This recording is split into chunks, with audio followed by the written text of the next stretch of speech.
या ठिकाणी संत पॉल देत आहे आणि संत पॉल त्याचं उदाहरण देऊन सुरुवातच अशी करतो 5व्या वचनामध्ये की असली जी चित्तवृत्ती ख्रिस्त येशूच्या ठायी होती ती तुमच्या ठायी असो असं म्हणून तो बोलतो आणि त्याची सुरुवात करतो.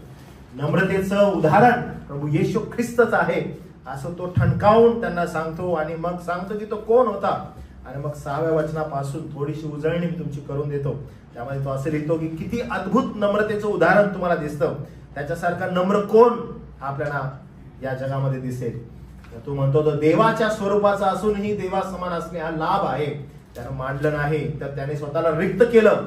कुठला मीपणा, कुठला स्वार्थीपणा किंवा अजून काही आपल्यामध्ये आहे काय तर नाही. त्याच्या पलीकडं येशू ख्रिस्त किती श्रेष्ठ आहे हे श्रेष्ठत्व तो त्या ठिकाणी देतो की त्याचं नम्रतेचं अप्रतिम उदाहरण तो या ठिकाणी देत आहे की स्वार्थ त्याग जो आहे तो त्याने या ठिकाणी केलेला आपल्याला दिसतो. आणि मनुष्य प्रकृतीचे असे प्रगट होऊन त्याने मरण आणि तेही वधस्तंभावरचे मरण सोसले येथपर्यंत आज्ञापालन करून त्याने स्वतःला लीन केलं. यामुळे देवाने त्याला फारच उंच केलं आणि सर्व नावापेक्षा जे श्रेष्ठ नाव ते त्याला दिलं. कशासाठी दिलं तर यासाठी की स्वर्गात, पृथ्वीवर, पृथ्वीखाली जे काही आहे त्याने येशूच्या नावाने गुडघे टेकावे आणि देवपित्याच्या गौरवासाठी प्रत्येक जीवेने येशू ख्रिस्त हा प्रभू आहे असं कबूल करावं. आणि आपल्याला दिसतं की हे केवळ विश्वासू लोकांनाच समजू शकेल. जे कोणी विश्वासू जन आहेत, जे बंधुगण आहेत त्यांनाच हे कळू शकतं, सर्वांना हे समजू शकत नाही. आणि त्यामुळं हे पर्टिक्युलरली तो त्या लोकांना सांगत आहे जे विश्वासू आहेत आणि विश्वासामध्ये जीवन जगत आहेत. आणि त्यांना तो आठवण करून देतो की तुमच्या जीवनामध्ये जर कोणती गोष्ट आवश्यक आहे तर ती ख्रिस्त सदृश्य असणारी नम्रता. आणि ज्यावेळेस ही नम्रता विश्वासणाऱ्यांमध्ये आहे तर तो विश्वासणाऱ्याने एक पुढचं पाऊल टाकतो. आणि आजचा जो संदेश आहे तो संदेश जो आहे तो आपल्याला त्या गोष्टीकडे घेऊन जातो. जर ती ख्रिस्त सदृश्य नम्रता आपल्यामध्ये आहे, जर ख्रिस्त सदृश्य जीवन आपल्यामध्ये आहे, यास्तव जे देवानं त्या संदर्भात केलेलं आहे तर तुमच्याविषयी आता त्याची काय योजना आहे, तुम्ही कसं जीवन जगायला पाहिजे, त्यानं जी कृती केलेली आहे, त्यानं जे नम्रतेचं प्रतीक केलेलं आहे. तर आता आपण जे विश्वासणारे आहोत, जे बंधुगण आहोत, जे मंडळीत येतो, बसतो, जातो, तर आपल्याकडून कोणत्या जीवनाची अपेक्षा आहे. तर या संपूर्ण विशेष करून परिच्छेदामध्ये संत पॉल हे नमूद करतो की तुमचं जे पाचारण आहे ते अंधारात प्रकाशासारखं चमकणं यासाठी ते पाचारण आहे. म्हणून तो म्हणतो यास्तव माझ्या बंधूंनो जे तुम्ही सर्वदा आज्ञापालन करीत आला ते तुम्ही. आता तो या ठिकाणी असं म्हणत आहे की बंधुगण जे वचनाचं आज्ञापालन करत आहेत त्यांना तो हे सांगत आहे, सर्वांसाठी नाही. तर जे लोक वचनाचं आज्ञापालन करतात, जे लोक फार फोकस्ड आहेत प्रभूच्या वचनाविषयी, आपल्या प्रभूचं वचन जीवनामध्ये कसं वागवावं याविषयी जे आवेशी आहेत त्यांच्या संदर्भातच तो हे म्हणत आहे, सांगत आहे जे तुम्ही सर्वदा आज्ञापालन करीत आलेला आहात. फिलिप्पीच्या मंडळीतील प्रियजन हो, तुम्ही विशेष करून लक्ष द्या. तो सांगत आहे की जे तुम्ही वचनाचं आज्ञापालन करत आलेला आहात ते मी तुम्ही जवळ असताना केवळ नव्हे तर विशेष करून आता म्हणजे मी जवळ नसतानाही भीत भीत व कापत कापत आपले तारण साध्य करून घ्या. आणि संत पॉल ही जी गोष्ट सांगत आहे तो फार काळजीपूर्वक या शब्दांचा उपयोग करत आहे. तो अजिबात या ठिकाणी असं म्हणत नाहीये की तारण प्राप्ती करणं किंवा तारण मिळवणं हे सांगत नाहीये. तर तारण जे आहे ते तुम्ही साधून घेत चला. हे प्रोग्रेसिव्ह किंवा प्रगतशील तारणा संदर्भात तो म्हणत आहे की तुम्ही ऑलरेडी आज्ञापालन करत आहात. आता जेव्हा आज्ञापालन करत आहात, त्या आज्ञापालनामध्ये जगत आहात तर तुम्ही फार फोकस्ड राहा, कारण तुमच्या तारणासाठी जी कृती आहे ती ऑलरेडी प्रभू येशू ख्रिस्ताने केलेली आहे. तुम्हाला तारण प्राप्त करून दिलेलं आहे. तर आता विशेष करून जे तुम्ही आज्ञापालन करत आहात, मी तुमचं जीवन पाहिलेलं आहे फिलिप्पीकराच्या लोकांना. तुम्हाला आठवत असेल पौलाची जर्नी, पौलानं जशा प्रकारे मंडळी प्रस्थापित केलेली आहे, फिलिप्पीचे लोक कशा रीतीने संत पौलाकडे पाहत आहेत आणि कशा रीतीने ह्या फिलिप्पीच्या लोकांचं तारण झालेलं आहे. संत पौलाचं असणारं कष्ट, ही प्रत्येक गोष्ट काय करत आहे संत पौल या ठिकाणी नमूद करत आहे, आठवण करून देत आहे. आणि त्यांना म्हणत आहे की माझ्या अनुपस्थितीमध्ये पण तुम्ही जसं आज्ञापालन वचनाचं करत होता, जसं ख्रिस्ताचं आज्ञापालन करत होता, तशाच प्रकारचं आज्ञापालन माझ्या अनुपस्थितीतही करा. जे तुम्ही पुढं करत होता ते माझ्या मागही करा. आणि तुमचं तारण जे मिळालेलं आहे ते तुम्ही कृतीत उतरवा. आपण म्हणत आहे की आपलं तारण झालेलं आहे, पण विशेष करून तारण कृतीत उतरवणं हे फार महत्वाचं असलं गोष्ट आपल्याला या ठिकाणी संत पॉल प्रगट करत आहे, सांगत आहे. आणि तो मंडळीला, विशेष करून फिलिप्पीच्या मंडळीला असं म्हणत आहे की हे तुम्ही करत असताना भीत भीत व कापत कापत आपले तारण साधून घ्या. आणि ज्यावेळेस तुम्ही गोष्ट म्हणत आहे भीत भीत आणि कापत कापत, याचा जो अर्थ आहे तो पूर्णपणे आपल्याला कळवतो की परमेश्वराला तुम्ही अतिशय आदरानं आणि गांभीर्यानं घेणं आवश्यक आहे. परमेश्वराला तुम्ही आणि मी ज्यावेळेस परमेश्वर हे नाव येतं त्याच्याविषयी असणारा आदर आणि गांभीर्य हे असणं फार गरजेचं आहे. जेव्हा तुम्ही वचनाचं आज्ञापालन करू लागता, आपल्या जीवनामध्ये चालचलवणूक करू लागता, त्यावेळेस परमेश्वरानं दिलेलं जे तारण आहे ते तारण साध्य करून घेत असताना अतिशय भीत भीत आणि कापत कापत, आणि म्हणून हे शब्द ज्यावेळेस येतात त्यावेळेस भीत याचा अर्थ भीती जी आहे ती आदराचं प्रतिचिन्ह आहे, आणि कापत किंवा कापत थरथर कापणं ही जी चिन्ह आहे हे गांभीर्याचं चिन्ह आहे. म्हणून ज्यावेळेस आपण तारणामध्ये चालत असतो किंवा तारणदायी विश्वासामध्ये पाऊल टाकत असतो, त्यावेळेस जे एक्सपेक्टेशन आहे आपल्याकडून की परमेश्वराकडे ज्यावेळेस तुम्ही पाहता किंवा परमेश्वराच्या नावाकडे ज्यावेळेस तुम्ही अवलोकन करता, तुम्हाला काय लक्षात ठेवणं मंडळी गरजेचं आहे की तुम्ही भीत भीत म्हणजे आदरानं, भीती, आदरयुक्त भीती त्या परमेश्वरा संदर्भात असायला पाहिजे. थरथर कापणं म्हणजे कंपायमान गांभीर्यानं घेणं की त्या संदर्भात ज्यानं तारण दिलेलं आहे त्या संदर्भात आपण अधिक गंभीर आहोत. म्हणून तुम्ही तशा प्रकारे देवाच्या वचनाचं आज्ञापालन करा आणि आपलं तारण साध्य करून घ्या. म्हणजे तारण तुम्ही कृतीत उतरवा. तारण मनुष्य कृतीत कसा उतरवू शकतो बरे? तारण कसं आपण आपल्या जीवनामध्ये आणू शकतो बरे?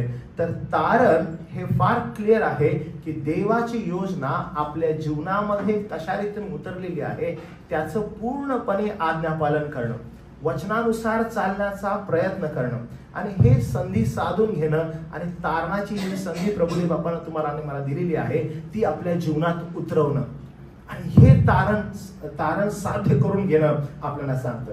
देवच काय, त्यानं त्याच्या इच्छेप्रमाणे तुम्हाला आणि मला तारलेला आहे. ज्यावेळेस देव तुम्हाला आणि मला तारतो, देवानं तारल्यानंतर त्या तारणामध्ये तुम्ही आणि मी जीवन जगत असताना थरथर भीत भीत आणि कापत कापत आदरानं आणि गांभीर्यानं पावलं टाकणं आवश्यक आहे. जेव्हा आपण आदरानं आणि गांभीर्यानं पावलं टाकतो त्यावेळेस तुम्हाला आणि मला हे दिसतं की देवाचे सामर्थ्य तुमच्या आणि माझ्यामध्ये कार्य करतं, आणि तारण जे आहे ते आपण साधून घेत असताना कोणत्याही गोष्टींसंदर्भात चिंता करत नाही, तर देव जो तुमच्या आणि माझ्यामध्ये काम करतो तो तुम्हाला आणि मला त्याची इच्छा, त्याचे संकल्प आपल्या कृतीत उतरवण्यासाठी मदत करतो. फार सुंदर रीतीने दुसरं वचन आहे बघा, म्हणजे 13 वचन तुम्हाला आणि मला असं सांगतं, कारण इच्छा करणे व कृती करणे हे तुमच्या ठाई आपल्या सत्संकल्पासाठी साधून देणारा तो देव आहे. ज्यावेळेस आपण तारणदायी विश्वासामध्ये पावलं टाकत असतो आणि त्याच्यामध्ये चालत असतो, इच्छा कृती जी आहे ती अशी आहे की मी माझ्या तारणामध्ये कशा रीतीनं पावलं टाकू, देवाला कसं समर्पित जीवन जगू, आदरानं आणि गांभीर्यानं प्रत्येक पाऊल टाकत असताना कशा रीतीने मी देवाचं आज्ञापालन करू. आणि आपण ज्यावेळेस देवाच्या आज्ञापालनाकडे बघतो, मला वचन फार कठीण वाटतात, हे माझ्या जीवनामध्ये मी कसं काय अवलंबन करू शकतो, याचं अनुकरण कसं काय करू शकतो, मला कठीण चाललेलं आहे.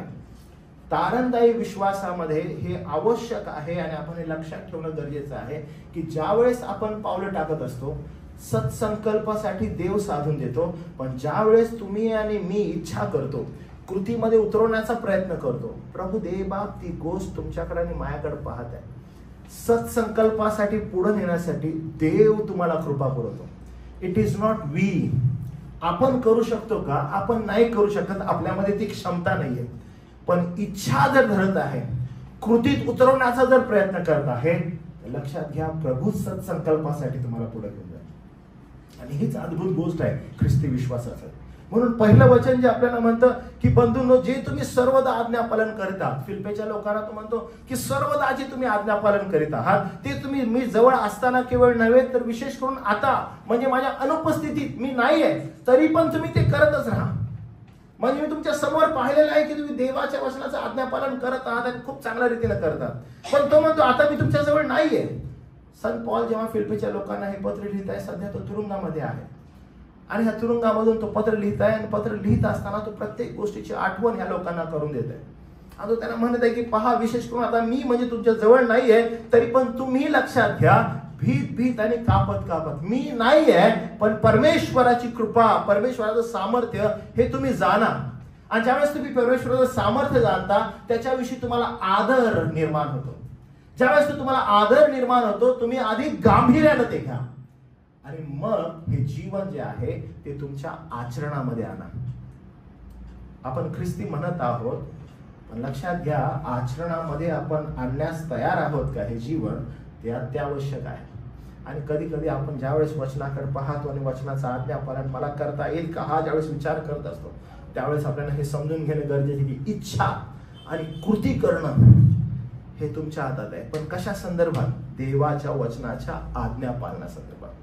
ज्यावेळेस आपण देवाच्या वचनाचं आज्ञापालन करण्याची इच्छा बाळगतो, ते कृतीत उतरवण्याचा प्रयत्न करतो, देव सत्संकल्पासाठी म्हणजे त्याच्या गौरवासाठी, त्याच्या इच्छेप्रमाणे जीवन जगायला तो तुम्हाला उत्तेजन देतो, तो तुम्हाला पुढे घेऊन जातो.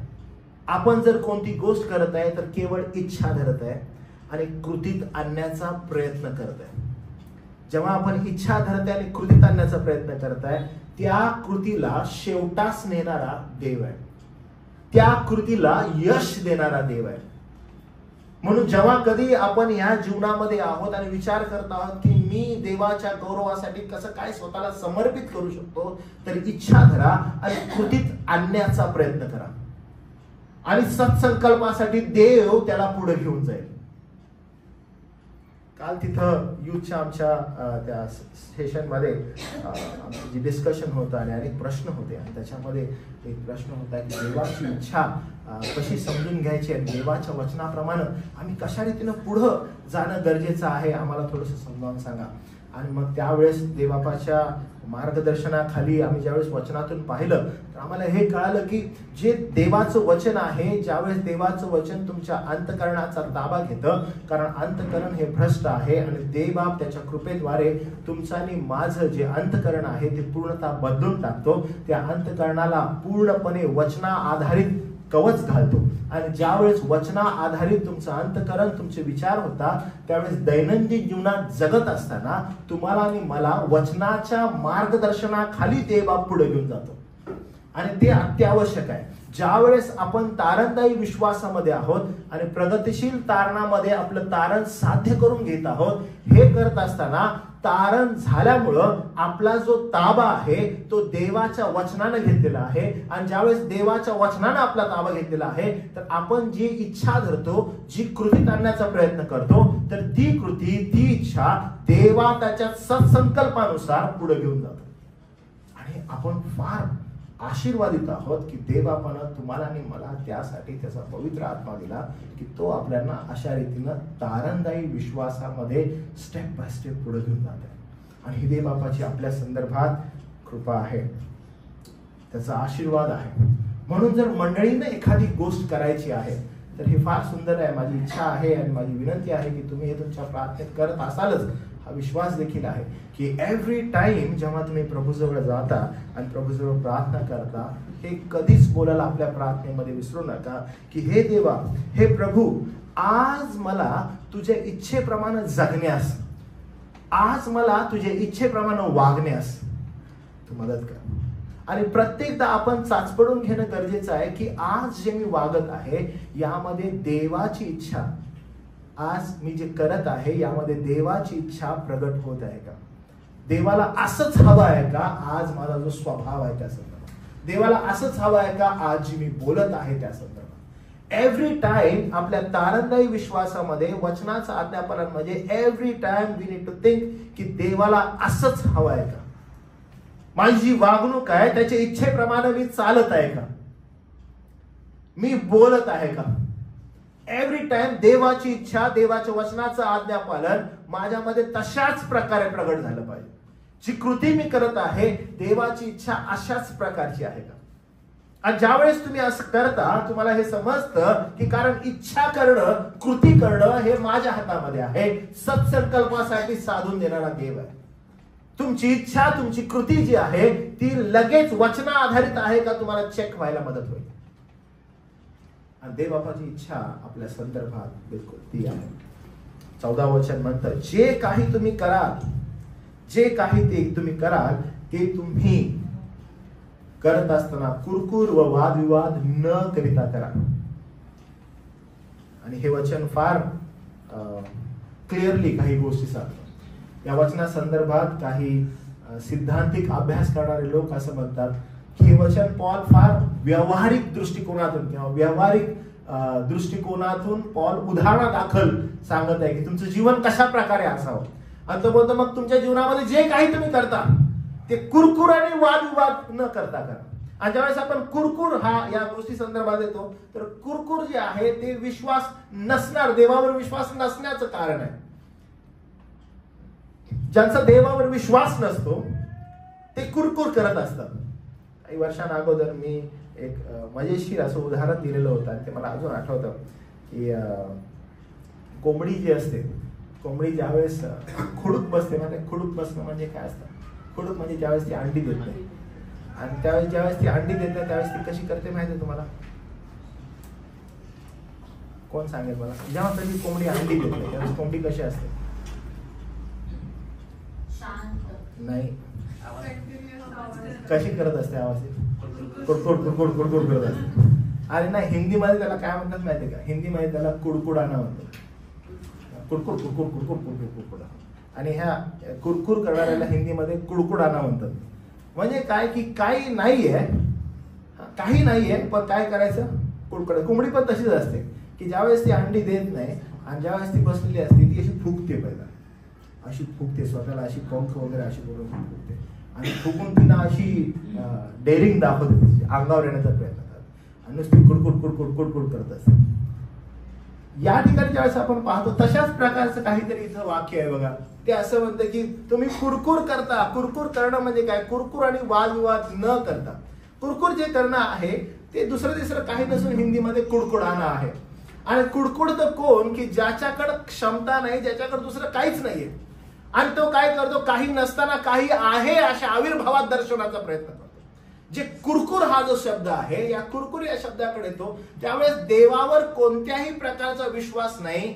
हा काय करत आहे, स्वतःवरच तो काय करत आहे, विश्वास ठेवत आहे आणि प्रत्येक गोष्टी संदर्भात कुरकुर करत आहे. आणि आपण त्याच्या अगोदरच्या वचनात पाहिलेलं आहे की इच्छा करणं आणि कृती करणं हे तुमच्या हातात आहे, पण सत्संकल्पासाठी देव देतो. आणि म्हणून खालच्या वचनात म्हटलेलं आहे की जे काही तुम्ही करा, जर तुमच्या जीवनामध्ये तुम्ही जी गोष्ट करत आहात, इच्छा धरत आहात, कृतीत आणण्याचा प्रयत्न करत आहात, देव त्याला यश देईल.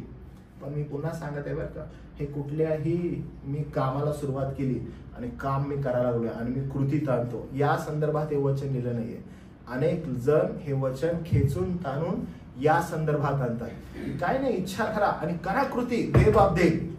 इच्छा धरा, तुम्ही कृतीत आणा, देव बाप प्रोव्हाइड करेल. इच्छा आपण करायची आणि कृती आपण करायची, देव बाप देईल.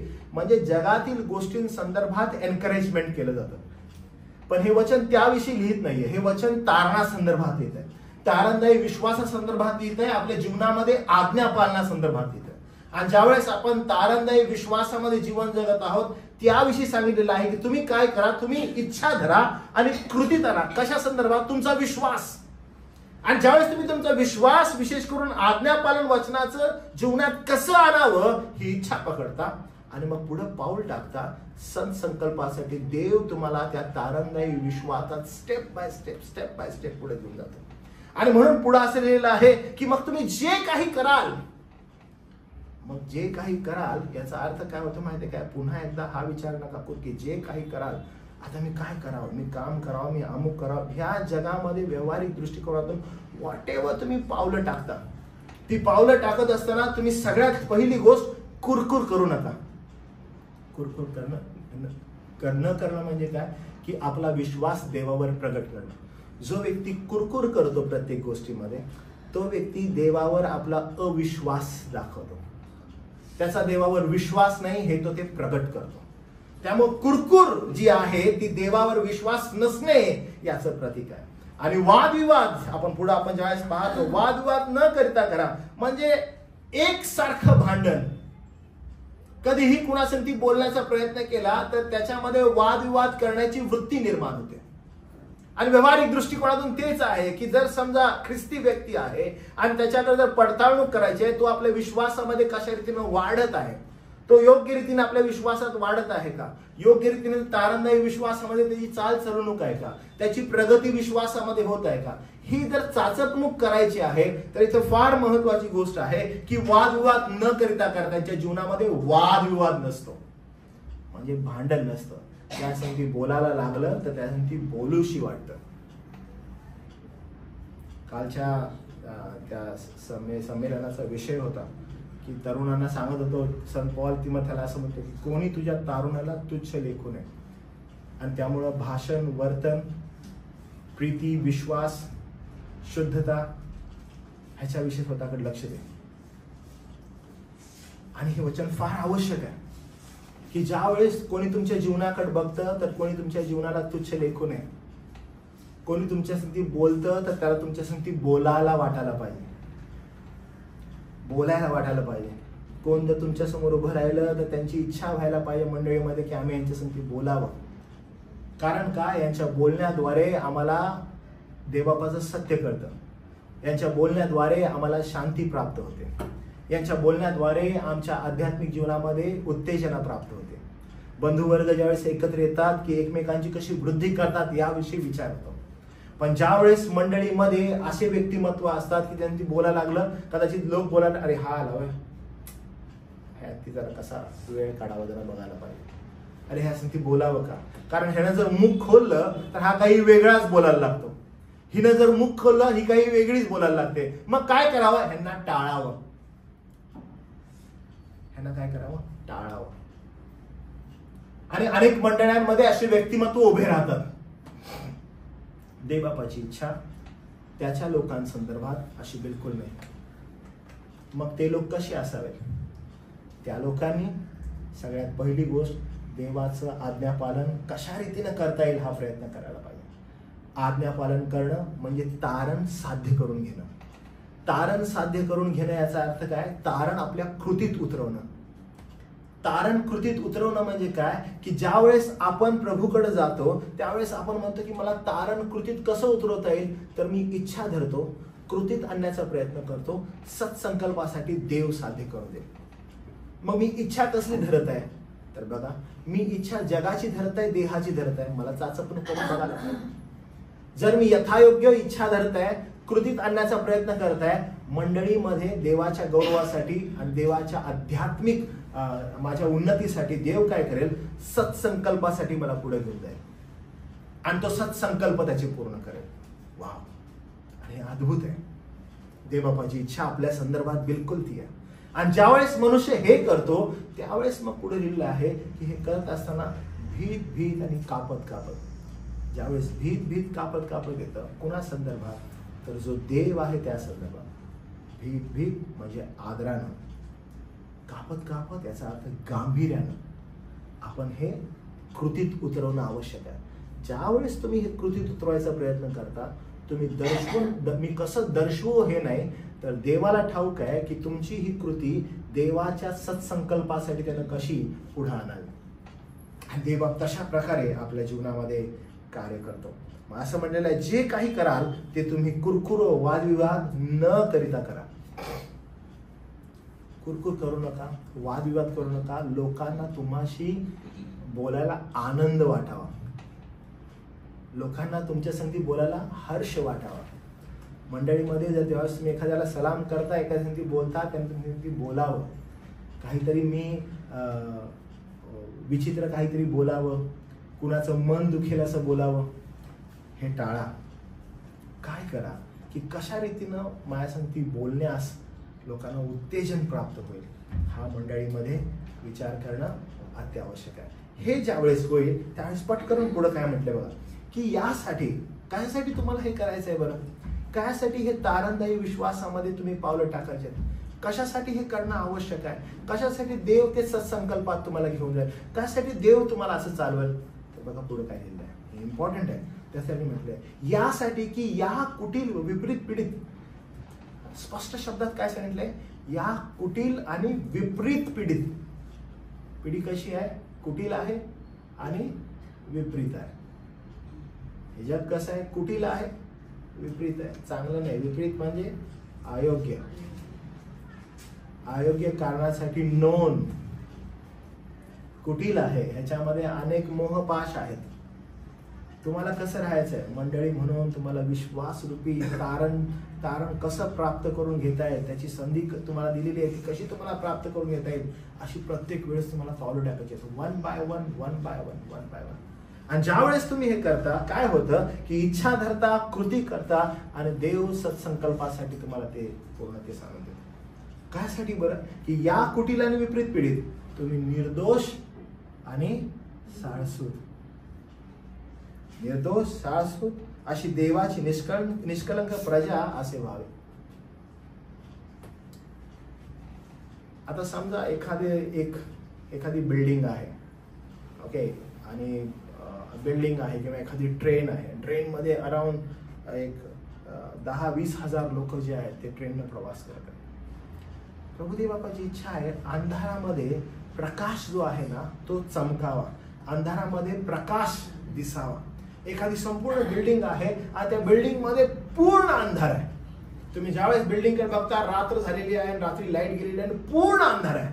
आणि त्या पूर्ण गडद अंधारामध्ये जर समजा एखाद्या फ्लॅटमध्ये एखादा लाईट जर चमकतो आणि तुम्ही आणि मी सगळे बाहेर उभा राहिलेलो, आपल्याला गडद अंधार दिसत आहे, बिल्डिंग दिसत आहे, त्या बिल्डिंग मध्ये पण गडद अंधार आहे. त्या गडद अंधारामध्ये एक कुटुंबामध्ये किंवा एका फ्लॅटमध्ये एखादा लाईट चमकत आहे. तुमचं लक्ष जे आहे त्या गडद अंधारामध्ये त्या फ्लॅटमध्ये ज्या ठिकाणी लाईट लागलेलं आहे त्या ठिकाणी जातं. परमेश्वराची अपेक्षा तुमच्या आणि माझ्या संदर्भात बिलकुल ती आहे की ह्या कुटील आणि विपरीत पिढीमध्ये तुम्ही आणि मी जीवन जगत असताना प्रकाशाची प्रजा म्हणून जीवन जगावं. आणि त्यासाठी आपल्याला पाचारण आहे. तो म्हणतो सुरुवात कुठून करत आहे तुम्हाला आठवत असेल तर बघा, 2 अध्याय 5व्या वचनापासून. अशी जी चित्तवृत्ती ख्रिस्त येशूच्या ठाई होती, तिथून तो सुरुवात करतो. तिथून तो step by step Sant Paul सांगत आहे की तो कसा होता, कशा रीतीने त्याने जीवन जगला. 12व्या वचनामध्ये मग तो सुरुवात करताना म्हणतो, यास्तव माझ्या बंधूंनो, माझे ब्रदरन्स, विश्वासणारे लोक हो, तुम्ही लक्षात ठेवा ख्रिस्त येशूकडे पहा, त्याची जी चित्तवृत्ती होती. आणि मग त्या चित्तवृत्तीला लक्षात ठेवून या जगामध्ये जीवन जगा. आणि जीवन जगत असताना तो म्हणतो, जसं माझ्या समोर तुम्ही देवाच्या वचनाचं आज्ञापालन करत होता, मी नसताना माझ्या अनुपस्थितीमध्ये पण तुम्ही देवाच्या वचनाचं आज्ञापालन करा. का बरं? कारण तुम्हाला भीत आणि कापत तारण साध्य करून घ्यायचंय. तुम्हाला तारण साध्य करणं आवश्यक आहे. तारण साध्य करणं म्हणजे काय की आदरानं आणि गांभीर्यानं तारण आपल्या कृतीत उतरवा. तारण कृतीत उतरवणं म्हणजे काय की देवाच्या वचनाचं आज्ञापालन कसं करता येईल हा विचार करणं. आणि ज्या वेळेस तुम्ही ते कृतीत उतरवण्याचा प्रयत्न करता, संत पॉल म्हणतो की इच्छा धरा आणि कृतीत उतरवण्याचा प्रयत्न करा. तुमच्याकडून हे नाही होणार. तारण तुमच्याकडून प्राप्त करून घेणं नाही होणार, प्रगतिशील तारण. तो म्हणतो पण तुम्ही इच्छा धरा आणि कृतीत आणण्याचा प्रयत्न करा. त्याची पूर्तता म्हणजे ज्या वेळेस तुम्ही ही करण्याचा प्रयत्न करता त्याची पूर्तता, देवाच्या वचनाचं आज्ञापालन, खुद्द देव तुम्हाला त्या प्रगतिशील तारणदायी विश्वासामध्ये पुढे घेऊन जाईल. It is not you, it is he. तुम्हाला काय करायचंय बंधूंनो, तुम्हाला ते कृतीत आणण्याचा प्रयत्न करायचा. आणि ज्यावेळेस तुम्ही भीत आदरयुक्त गांभीर्याने ते आणण्याचा प्रयत्न करता, ते करत असताना कुरकुर करू नका, देवावर अविश्वास दाखवू नका, भांडण करू नका, मतभेद करू नका. लक्षात घ्या, तेव्हा तुम्ही ते आणण्याचा प्रयत्न करता त्यावेळेस तुम्ही पूर्ण हृदयाने ते करा, आनंदाने करा. कधी कधी आपण ख्रिस्ती लोक जे आहोत, किती विचित्र आहे मी तुम्हाला सांगतो की आपण हे जीवन जगत असताना जर कोणी आपल्याला विचारलं की काय रे कसं चाललंय ख्रिस्ती जीवन, बरं आहे का, तर सगळ्यात पहिला असं विचारल्यावर आपल्या कपाळावर आट्या येतात. अशा काय चालू आहे, सगळं ठीक आहे, काम वगैरे कसं आहे, हा ठीक आहे, आरोग्य वगैरे तुम्हाला माहित आहे, कुरकुर आहे, जीवनाविषयी असंतुष्टता आहे. आणि कधी कधी काही जण आहेत जे या संदर्भात खोटं बोलत आहेत सगळं चांगलं आहे, बरं आहे, सगळं वाईट आहे. तारणदायी विश्वास कृतीत आणतच नाहीये, कारण जगाच्या दृष्टिकोनातून कशी सक्सेस मिळेल ही धाव आहे. आणि मग वचनांचा वापर ही त्याच दृष्टिकोनातून आहे. पण परमेश्वराचं आपल्याला वचन सांगत आहे की इच्छा धरा, कृतीत आणण्याचा प्रयत्न करा. देव सत्संकल्पासाठी घेऊन जाईल आणि हे करत असताना कुरकुर आणि वादविवाद करू नका. कुरकुर आणि वादविवाद करू नका. अनेक संमेलनामध्ये ज्यावेळेस कधी आम्ही असतो आणि मग प्रश्न विचारण्यात येतात, देवाच्या इच्छेवरच किंवा देवावरच प्रश्नचिन्ह निर्माण होतात. देवानं काहीतरी अन्याय केलाय अशा दृष्टिकोनातून देवावर प्रत्यारोप आरोप होत असतात. आणि अशा वेळेस फार कठीण जातं प्रत्येकाला स्वीकृती करणं की सार्वभौम देव, त्याचं सामर्थ्य, त्याचा विश्वास, त्याच्या वचनाचं आज्ञापालन हेच काय तुम्हाला पुढे घेऊन जाईल. म्हणजे विश्वासणारे आहेत ते अनेकदा कुरकुर आणि वादविवाद या झोन मध्ये जातात आणि स्वतःवर अनेक मोठ्या प्रकारचा अन्याय स्वतःहून स्वतःवर ओढवून घेतात. आणि म्हणून पुढचं वचन फार सुंदर रीतीने संत पौल सांगत आहे की तुमचं पाचारण नेमकं काय ते लक्षात ठेवा. या कुटील आणि विपरीत पिढीत, या कुटील आणि विपरीत पिढीमध्ये तुम्ही कसं असावं, तर पौल असं म्हणतो तुम्ही निर्दोष असावं, साळसूद अशी देवाची निष्कलंक प्रजा असावं. तुम्ही कसं असावं, तर तुम्ही निर्दोष असावं.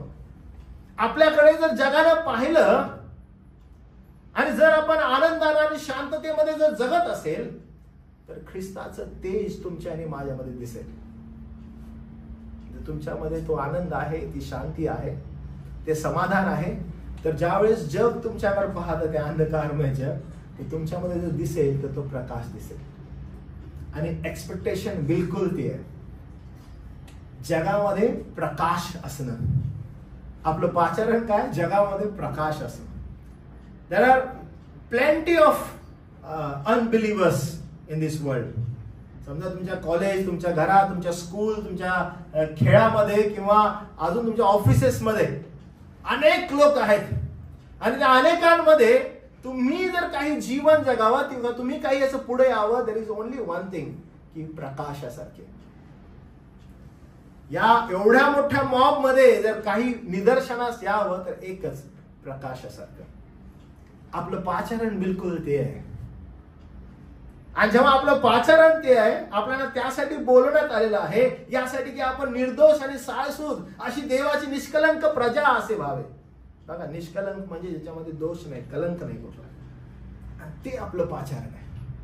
आपलं ध्येय, आपला फोकस बिलकुल तो आहे. सगळे जसे वागत आहेत तशाच प्रकारे जर आपण वागू लागलो तर आपण जगात सारखे होऊ. आणि त्यामुळे वचन आपल्याला सांगते की तारण साधून घ्या.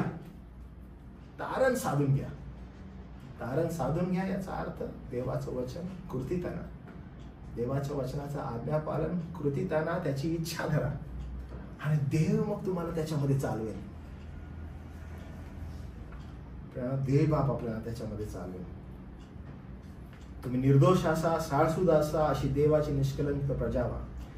तिच्यात तुम्ही जीवनाचे वचन पुढे करून दाखवताना ज्योतीसारखे जगात दिसा. मी तुम्हाला सांगितलं की ज्योतीसारखं जगात दिसा. तुमचं पाचारण ज्योतीसारखं तुम्हाला दिसणं आवश्यक आहे आणि ते आपलं पाचारण. याचा अर्थ काय, कुटील जी पिढी आहे आणि या कुटील पिढीमध्ये, या विपरीत पिढीमध्ये जर काही बाहेर यावं तर ती ज्योत बाहेर यावी. मॉब मध्ये, लोकांमध्ये जर निदर्शनास काही यावं तर ती ज्योत यावी. आणि जर तसं होत नाही तर लक्षात घ्या बंधुगण म्हणून आपल्याला आपल्या तारणासंदर्भात विचार करणं गरजेचं आहे.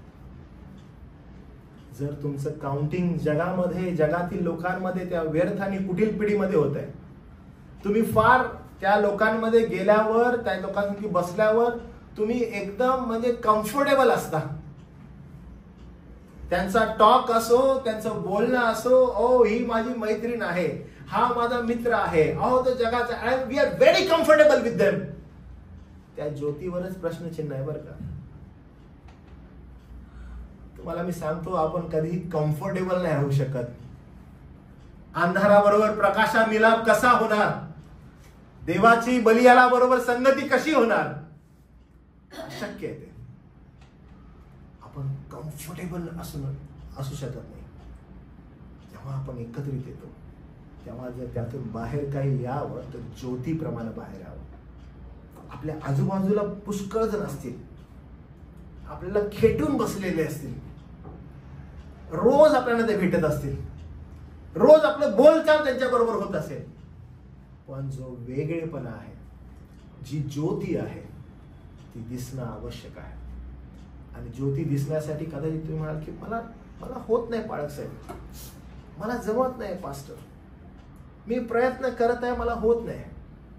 देवबापाचं वचन कधी व्यर्थ ठरणार नाही. देवबापाचं वचन एकदम क्लिअर म्हणतं. ते म्हणतो तू इच्छा धर, कृतीत उतरवण्याचा प्रयत्न कर. सत्संकल्पासाठी मी तुला त्यातून घेऊन जाईल. आपला प्रॉब्लेम काय होतं माहिती आहे? आपण इच्छाही धरत नाही आणि कृतीतही आणत नाही. मग प्रश्न हा येतो की काय आपण आपलं तारण साध्य करून घेत आहोत? म्हणून आपली चाचपणी होणं आवश्यक आहे. एव्हरी टाइम आपलं पाचारण विसरू नका. तुम्हाला कशासाठी बोलवलेलं आहे? जर तुम्ही बंधुगण आहात, जर तुम्ही विश्वासणारे आहात, तर तुम्हाला बिलकुल यासाठीच बोलवलेलं आहे.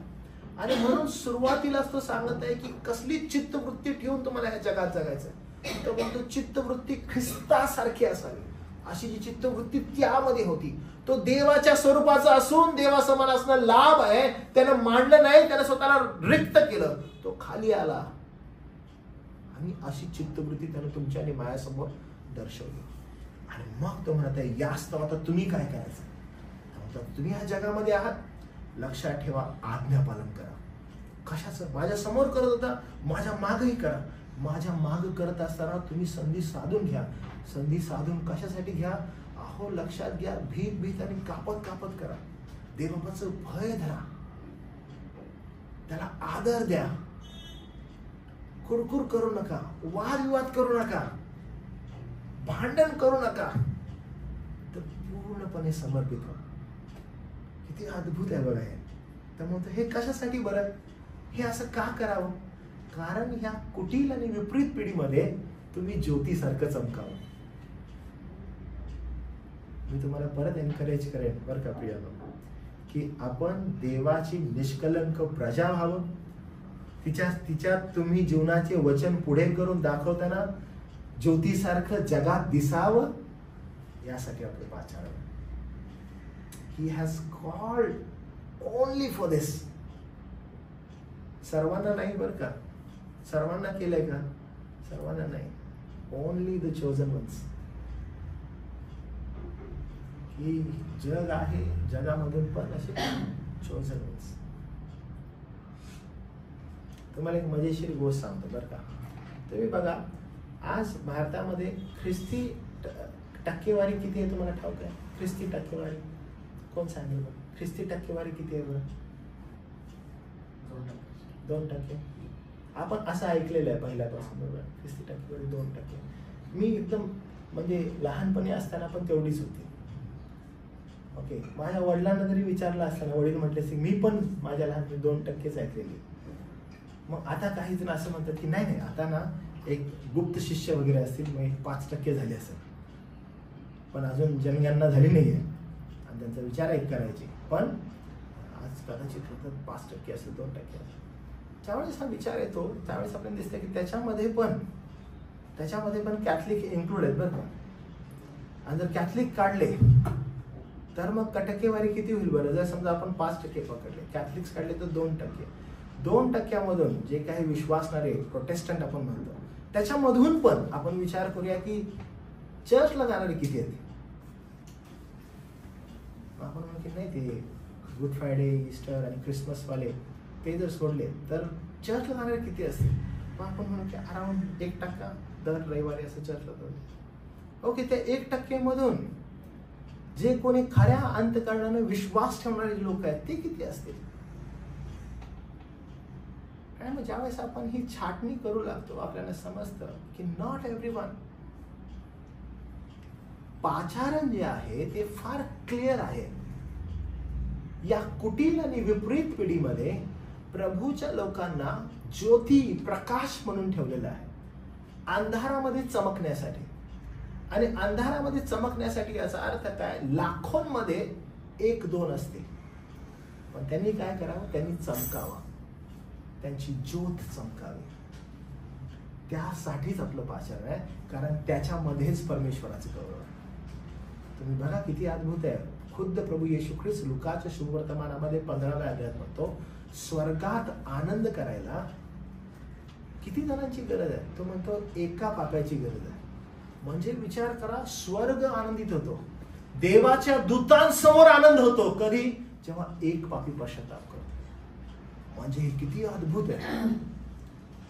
स्वर्ग आनंदित होतो, देवाचे दूत आनंदी होतात, त्याची स्तुती करतात जेव्हा एक पापी पश्चाताप करतो. कारण हे एवढं अवघड आहे, हजारो लोकांची गरज नाहीये. तर ज्योत ज्यावेळेस चमकते या कुटील आणि विपरीत पिढीमध्ये, तुमचं आणि माझं पाचारण बिलकुल ते आहे. त्यामुळे कोणत्याही प्रकारचा कुरकुर, वादविवाद न करता तुमचा आणि माझा देवावर विश्वास असावा. देवाच्या वचनाचं आज्ञापालन तुम्हाला कसं करता येईल ते एकमेव ध्येय तुमचं असावं. या जगाच्या राहाटीप्रमाणे हे जग जसं चाललेलं आहे त्याप्रमाणे, कारण हे विपरीत आहे, हे कुटील आहे, आणि ह्याच्यामध्ये जगत असताना तुम्ही स्टँड फर्म होणं आवश्यक आहे. इच्छा धरा की प्रभू आम्हाला तुझ्या वचनाचं आज्ञापालन करायचं, ते कृतीत आणण्याचा प्रयत्न करा. लक्षात घ्या, देव तुम्हाला त्या तारणामध्ये पुढे घेऊन जाईल, तो तुम्हाला प्रकाश करेल. कारण पुढे आपण पाहतो, असे झाले तर माझे धावणे व्यर्थ झाले नाही, असे माझे नाही व माझे श्रम ही व्यर्थ झाले नाहीत, असा अभिमान बाळगण्यात मला ख्रिस्ताच्या दिवसासाठी कारण होईल. तो म्हणजे जर तुम्ही असं काही वागला तर पॉल म्हणतो की मला सगळ्यात जास्त आनंद होईल की मी योग्य धावलेलो आहे, मी योग्य तुम्हाला ट्रेन केलेला आहे, मी योग्य रीतीने तुम्हाला मार्गदर्शन केलेलं आहे. ज्यावेळेस ख्रिस्ताचा दिवस येईल त्यावेळेस मला त्या गोष्टींसंदर्भात आनंद होईल. मी म्हणेन की मी या दिवसासाठी व्यर्थ कधी धावलो नाही. देवाच्या वचनाला असं घट्ट धरून राहा, कारण ते वचन आपल्याला बळ देतं. पॉल म्हणतो त्याप्रमाणे आपलं जीवन प्रियानो योग्य मार्गावर ठेवा. ज्यावेळेस पॉल हे सांगत आहे, पॉल मंडळीला सांगत आहे की मंडळी, मी माझ्या जीवनामध्ये योग्य धावत आहे, मी व्यर्थ धावत नाहीये. आणि ज्यावेळेस तुम्ही तशा प्रकारे जीवन जगता, मी विश्वास ठेवेन की मी योग्य आज्ञापालन केलेलं आहे. देवाने जे मला पाचारण केलं, देवानं जे मला ज्योत म्हणून ठेवलं, त्याच्याकडे मी योग्य धावत आहे. तो मंडळीला हे दर्शवून देत आहे की ख्रिस्तावर माझा दृढ विश्वास आहे. तो मंडळीला हे दर्शवून देत आहे, मंडळीला हे सांगत आहे. म्हणून तो मंडळीला असं म्हणत आहे की हे जर झालं, जर तुम्ही मंडळी असं जगले, तर मी माझी जी धाव करत आहे, मी माझ्या देवाने दिलेल्या वचनाचं जे आज्ञापालन करत आहे, जी इच्छा मी पकडलेली आहे, जे कृतीत मी आणत आहे, मी तुम्हाला सांगतो मी व्यर्थ धावलो नाही. आणि पौलाच्या या वचनाकडे बघून आपल्याला धीर उत्पन्न होतो की पौल त्याच्या जीवनामध्ये इच्छा धरत आहे, कृतीत आणत आहे, आणि ज्यावेळेस ती कृतीत उतरत आहे त्याला अत्यानंद होत आहे, कारण तो योग्य धाव धावत आहे त्याच्या विश्वासाचं. आणि म्हणून तुम्हाला आणि मला पण योग्य विश्वासाची धाव धावणं आवश्यक आहे. पॉल पुढे 17व्या वचनात काय म्हणतो बघा, तुमच्या विश्वासाचा यज्ञ व सेवा होत असताना जरी मी स्वतः अर्पीला जात आहे. मला बघितलं तो काय म्हणताय, तो म्हणताय की मी ही जी सेवा करत आहे, ही सेवा करत असताना, विश्वासाचा यज्ञ होत असताना मी जर स्वतः अर्पीला जात आहे तरी त्यात मी आनंद मानतो. किती अद्भुत स्वतःचं व्यक्तिमत्व तो मंडळी समोर ठेवत आहे की जर समजा मी स्वतःहून पेय म्हणून पूर्णपणे माझं अर्पण होत आहे, तर मी कुठल्याही गोष्टी संदर्भात कुरकुर करत नाही. अरे काय मी एवढी सेवा करत आहे, अरे मी काय एवढी धावपळ करत आहे, सध्या मी आता तुरुंगवासात आहे, सध्या मी जेलमध्ये, अरे किती कुरकुर मी करायला पाहिजे, प्रभू तुझ्या वचनाची सेवा करत आहे तरीही मला तू त्या ठिकाणी ठेवलेला आहेस, मला तू बाहेर काढ. कोणत्याही प्रकारची कुरकुर नाही, कोणत्याही प्रकारचा वादविवाद देवाजवळ नाही. तर काय पूर्ण विश्वास, आणि तो म्हणतो मी अत्यानंद करतो, मला आनंद होईल जर तुम्ही विश्वासात चालले तर. तो म्हणत आहे तुमच्या विश्वासाचा यज्ञ होत असताना, तुम्ही ज्यावेळेस विश्वासरूपी जीवन जगत आहेत, तुम्ही जी सेवा करत आहेत, हे होत असताना तो म्हणत आहे की मी जर स्वतः आरपीला जात आहे, मी अजून जर तुरुंगवासात राहायला तयार आहे, मला अजून अत्याचार सहन करायला मी तयार आहे, जे काम मी बाहेर करत होतो ते आत करत आहे, काय हरकत नाही, मी हे सगळं स्वीकारायला तयार आहे, जर तुम्ही तुमच्या विश्वासात पुढे जाता, जर तुमच्याद्वारे सेवा होत आहे, जर तुम्ही तारण साध्य करून घेताय, तर म्हणतो सगळं योग्य आहे माझ्यासाठी. तर म्हणतो मी ह्याच्यामध्ये आनंद मानतो, तुम्हा सर्वांसह आनंद करतो. त्याला दुःख होत नाहीये. कारण का? तो त्याचं व्यक्तिमत्व, तो त्याचं जीवन मंडळी समोर सादर करत आहे. त्यामुळे पुन्हा एकदा तो आपल्याला सांगत आहे की तुम्हीही मंडळीला, तुम्हीही माझ्यासोबत आनंद करा, कारण मी योग्य धाव धावत आहे, आणि त्यासाठी जर मी किंमत मला चुकवावी लागली तरीही मला आनंद आहे. कारण जगामध्ये तो स्वतःला प्रदर्शित करताना म्हणतो प्रकाश, अंधकारमय जगामध्ये ज्योत, आणि त्यासाठीच पाचारण आहे. प्रियांनो, देवबापाचं वचन फार सुंदर रीतीनं तुम्हाला आणि मला म्हणत आहे 18व्या वचनात लिहिल्याप्रमाणे, आणि त्याच्यात तुम्हीही आनंद माना व माझ्यासह आनंद करा. Let's join together.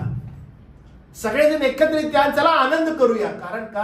आपण योग्य मार्गाने चाललेलो आहोत.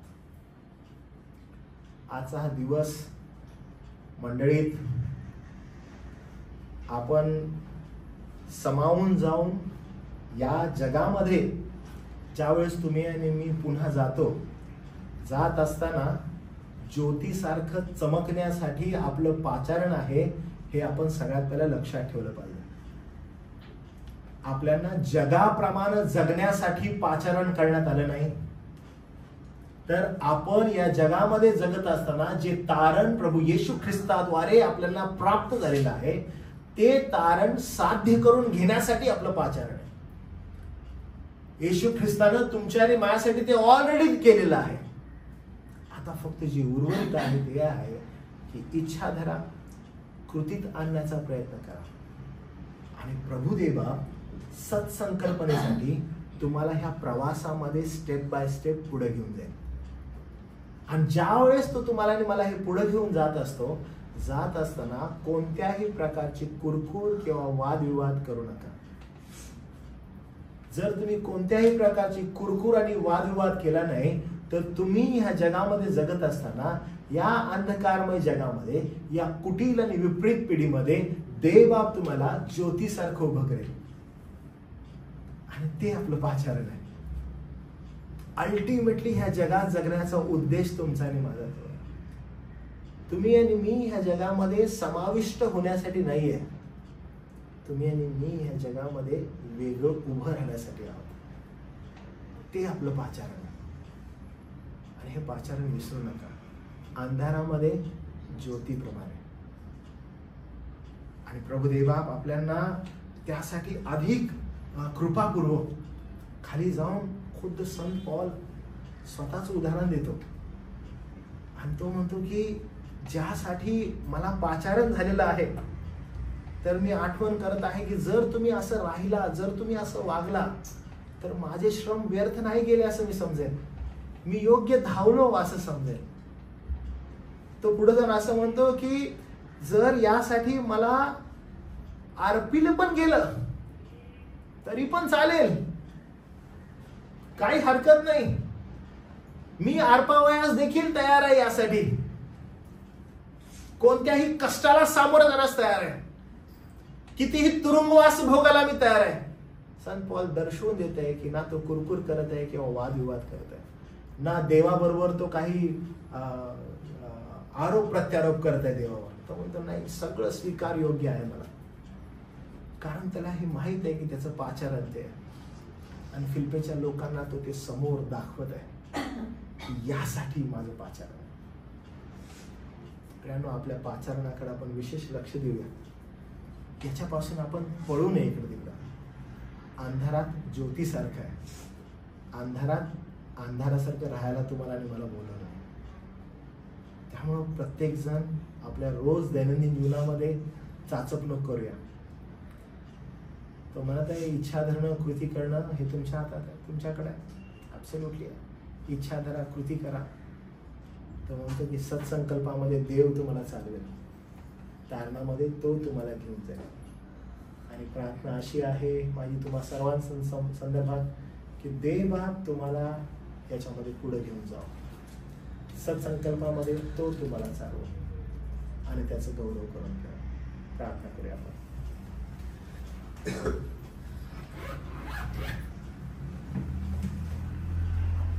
प्रभुदी बापा, आम्ही तुझे आभार मानतो, तुला धन्यवाद देतो.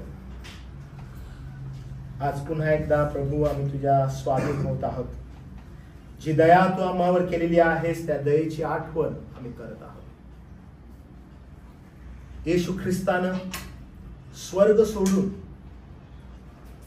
नम्रतेचं अद्भुत असं उदाहरण प्रभू आम्हा समोर सादर केलं. आणि संत पॉल म्हणतो अशी जी चित्तवृत्ती ख्रिस्त येशूच्या ठाई होती ती तुम्हा ठाई असो.